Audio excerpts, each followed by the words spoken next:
Hello guys. तो भाई welcome to my channel, YouTube channel. तो भाई चैनल ने सब्सक्राइब जरूर कर लो भाई।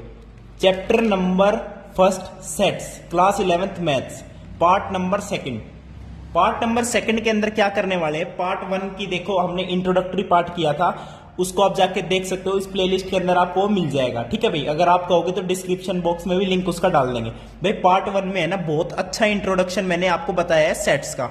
अगर वो नहीं देखा ना भाई, वो जाके जरूर देख ले, क्योंकि आगे की चीज जो है वो उसी से समझ आएगी। देखिए अब आप बड़े हो गए हो, क्लास 11th की मैथ्स पे आ गए हो, क्लास 10th की मैथ्स आपको चुटकियों में सोल्व हो जाएगी। अब कोई दिक्कत वाली बात नहीं होगी। अभी आपका पेपर भी देखोगे आप, और 17 फरवरी को जिनका भी पेपर है उनको बेस्ट ऑफ लक भाई। हर एक वीडियो में उनको बेस्ट ऑफ लक दूंगा, क्योंकि 100/100 तो भाई आने ही है। झनकृत से पढ़े हो, 100/100 क्यों नहीं आएंगे बताओ? कोई दिक्कत है? कोई दिक्कत नहीं है। तो इंट्रोडक्टरी पार्ट जरूर देखें। तो पार्ट सेकंड के अंदर आज हम एग्जांपल्स करने वाले हैं। ठीक है भाई, आपके जो फर्स्ट एक्सरसाइज है उससे पहले जितने भी आपके एग्जांपल्स हैं, ठीक है, तो एग्जांपल देखते हैं। आपके लिए एनसीईआरटी की बुक ले आया हूं मैं। ठीक है, तो पहला एग्जांपल क्या कह रहे हैं देखो, write the solution set of the equation this in roster form.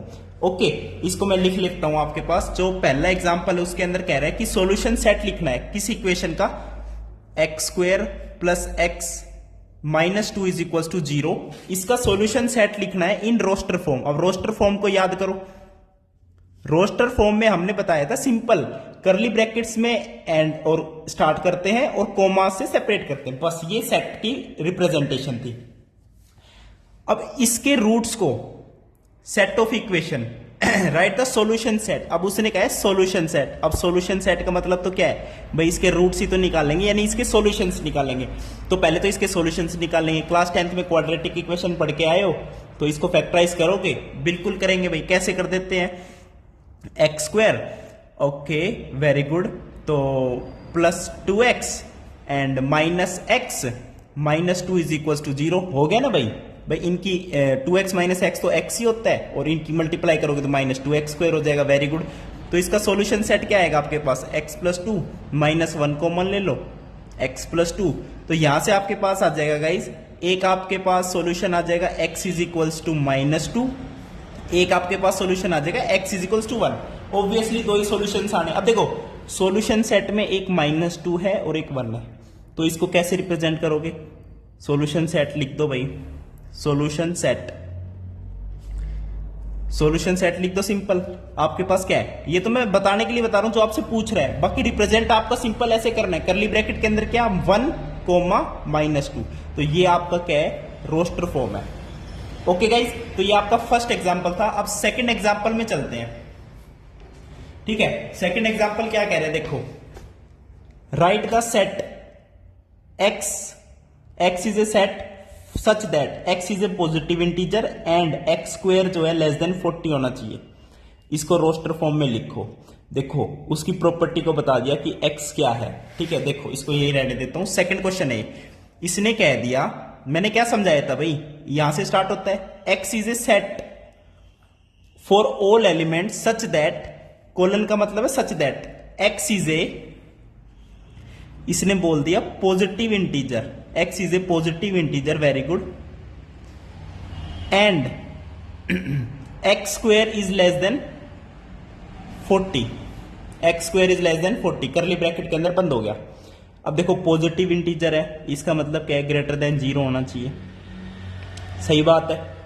अब आप एक लास्ट वैल्यू देख लो, जब x² जो है 40 के बराबर या फिर 40 के बड़ा जाएगा। अब देखो 5 का स्क्वायर 25 होता है, वो भी इससे लेस है। 6 का स्क्वायर 36 होता है, वो भी इसका लेस है। अब 7 का स्क्वायर देखो, x इज इक्वल्स टू 7 जब रखते हैं तो 7 का स्क्वायर तो 49 हो गया, यानी ये वाली कंडीशन रॉन्ग होगी। तो x 7 तो लेंगे नहीं, तो x कहां तक लेंगे, 6 तक लेंगे। तो 6 भी सेटिस्फाई है, 5 भी सेटिस्फाई है, 4 भी सेटिस्फाई है, 3 भी सेटिस्फाई है, 2 भी सेटिस्फाई है, 1 भी सेटिस्फाई है। अब 0 - 1 क्यों नहीं ले रहे, क्योंकि पॉजिटिव इंटीजर इसने पहले बोल दिया।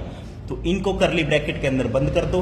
तो ये आपकी क्या है, रोस्टर फॉर्म में इसको हमने क्या कर दिया, रिप्रेजेंट कर दिया। ठीक है भाई, इसको हमने क्या कर दिया, रोस्टर फॉर्म में रिप्रेजेंट कर दिया। अब देखो इसकी आप जो है सीक्वेंस भी आगे पीछे कर सकते हो, कोई दिक्कत नहीं है। 2 पीछे ले लो, 2 आगे ले लो, ठीक है। बाकी रोस्टर फॉर्म में अच्छे से समझा रखिए। इंट्रोडक्शन पार्ट जरूर देख लो भाई, 1 नंबर की वीडियो बनी है यार। ठीक है। अब थर्ड एग्जाम्पल पे चलते हैं। थर्ड एग्जाम्पल देखो क्या कह रहे हैं, राइट द सेट ए के अंदर ये एलिमेंट्स है dot dot dot in set builder form. अब देखो देखने से ही पता चल रहा है 1 4 9 ये क्या है, ये स्क्वायर है, नेचुरल नंबर्स के स्क्वायर है। तो क्या लिखोगे, x is a square of a natural number. बस भाई 1 का स्क्वायर 1, 2 का स्क्वायर 2, 3 का स्क्वायर 9। ठीक है, अब देखो आपके अंदर सेट क्या दे, इस बार रोस्टर फॉर्म में खुद से दे दिया। आपके पास एक सेट है ए, देखो कैपिटल ए से रिप्रेजेंट कर रहे हैं जो सेट का नाम है, वेरी गुड। और इसके अंदर आपको रोस्टर फॉर्म में लिख दिया 1 4 9 16 25 and dot dot dot dot. ठीक है, अब इसको सेट बिल्डर फॉर्म में लिखना है। तो आपको पता है नेचुरल नंबर्स कहां से स्टार्ट होते हैं भाई, नेचुरल नंबर्स का सेट जो होता है n से रिप्रेजेंट करते हैं, उसके अंदर कहां से क्या होता है 1 2 3 डॉट डॉट डॉट डॉट ऐसे। ये नेचुरल नंबर्स का रोस्टर फॉर्म है। अब नेचुरल नंबर्स का ये स्क्वायर है, नेचुरल नंबर्स का ये स्क्वायर चल रहा है, 1 का स्क्वायर 2 का स्क्वायर 3 का स्क्वायर 4 का स्क्वायर। तो सेट बिल्डर फॉर्म में हम कैसे लिखते हैं, set A is collection of elements in X such that X is a square of natural number, और करली ब्रैकेट को हमें करना पड़ता है क्लोज। तो ये सेट बिल्डर फॉर्म में इसका क्या हो गया, रिप्रेजेंटेशन हो गया मेरे भाई। ठीक है भाई, कोई दिक्कत नहीं। अब चलते हैं फोर्थ एग्जांपल में। फोर्थ एग्जांपल देखो क्या कह रहे हैं, देखो कई बार आपको n की वैल्यू खुद से देखनी पड़ती है। लाइक देखो अब ये फोर्थ क्वेश्चन देखो, इस सेट को सेट बिल्डर फॉर्म में हमें लिखना है। अब ये तो रोस्टर फॉर्म में दे दिया, बहुत बढ़िया बात है। अब देखो ये है क्या, इसको आपको जनरलाइज करना पड़ेगा, यानी इसकी nth टर्म निकालनी पड़ेगी कोई ना कोई। ठीक है, यानी हम क्या ले रहे हैं, देखो जब n की वैल्यू 1 लेते हैं मान लो तो 1/2 आ रहा है, n की वैल्यू जब 2 लेते हैं तो 2/3 आ रहा है। तो देख रहे हो 1 है तो 1/2, 2 है तो 2/3, यानी नीचे भी एक ऐड हो रहा है। अब नीचे ऐड हो रहा है तो देखो 1 था तो नीचे 1 + 1 है, 2 था तो नीचे 2 + 1 है, यानी डिनोमिनेटर में n + 1 है और ऊपर क्या है n है। तो इसे हम कैसे लिख सकते हैं, जनरलाइज फॉर्म में n/n + 1।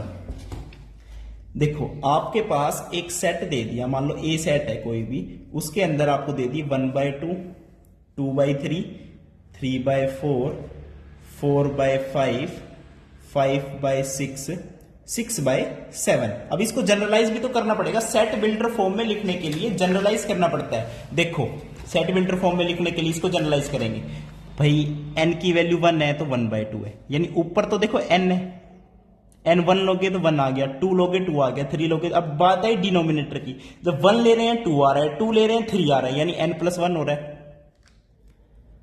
तो ये आपकी जनरलाइज फॉर्म होगी। अब सिंपल क्या लिख दो, बस ये लिख दो कि जो आपका सेट ए है is all elements in x such that x आपका क्या है, x इज n/n + 1। और यहां पे ये लिख सकते हो जहां पे n आपका क्या है, नेचुरल नंबर है, where n is natural number. बस यही लिखना ही काफी है। अब देखो अब ये लिखना काफी कैसे है भाई, नेचुरल नंबर्स 1 से स्टार्ट होते हैं, 3 से अप टू सो ऑन, यानी अप टू इन्फिनिटी। अब यहां पे तो रोस्टर फॉर्म में जो एलिमेंट्स है वो 6/7 तक है, तो यहां पे एक चीज और लिखनी पड़ेगी, एंड जो n है वो कहां से कहां तक है, 6 भी ले रखा है और 1 भी ले रखा है, तो यहां पे करली ब्रैकेट क्लोज होगा। तो ये क्वेश्चन बड़ा ही अच्छा था, सेट बिल्डर फॉर्म में इसको रिप्रेजेंट ऐसे करेंगे। अब लास्ट क्वेश्चन पे चलते हैं, फिफ्थ एग्जांपल पे। ठीक है, एग्जांपल चल रहे हैं, नेक्स्ट वीडियो में एक्सरसाइज भी कर लेंगे, कोई दिक्कत नहीं, बहुत ही आसान है भाई। Match each of the set on the left described, इनको मैचिंग करनी है in the roster form with the same set of right described set builder form, यानी रोस्टर फॉर्म की सेट बिल्डर फॉर्म से मैचिंग। अब प्रिंसिपल है तो ये किससे मैच होगा, डी ऑप्शन से ही होगा obviously, x is a letter of the word principle, very good, first D से मैच हो जाएगा।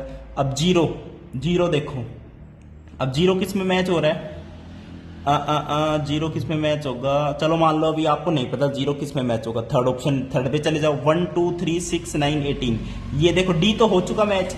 अब देखो x एक पॉजिटिव इंटीजर है, very good, and is a divisor of 18, यानी इन सब की टेबल में 18 आता है, बिल्कुल आता है, तो थर्ड ऑप्शन ए से मैच हो जाएगा। तो ए भी मैच हो गया, डी भी हो गया, बी और सी बच गया। देखो 3 और -3, x is an integer and x square minus 9 is equal to 0, तो ये बी वाले ऑप्शन से मैच हो जाएगा। बचा कौन सा? सी। तो सेकंड वाले को सी से मैच कर, तो x एक इंटीजर है and x plus 1 is equal to 1, तो ऑब्वियसली जब x की वैल्यू 0 लेंगे तो 1 इज इक्वल टू 1 आएगा, तो यहाँ पे एक ही इसका सोल्यूशन है, तो ये सी से मैच हो जाएगा। तो ऐसे रोस्टर फॉर्म की सेट बिल्डर फॉर्म से हमने मैचिंग कर दी। तो ये थे आपके एग्जांपल्स। नेक्स्ट वीडियो में एक्सरसाइज के साथ मिलेंगे। बड़े ही धीरे धीरे चल रहे हैं भाई, एनसीईआरटी के अकॉर्डिंग चल रहे हैं। थैंक यू, नमस्कार।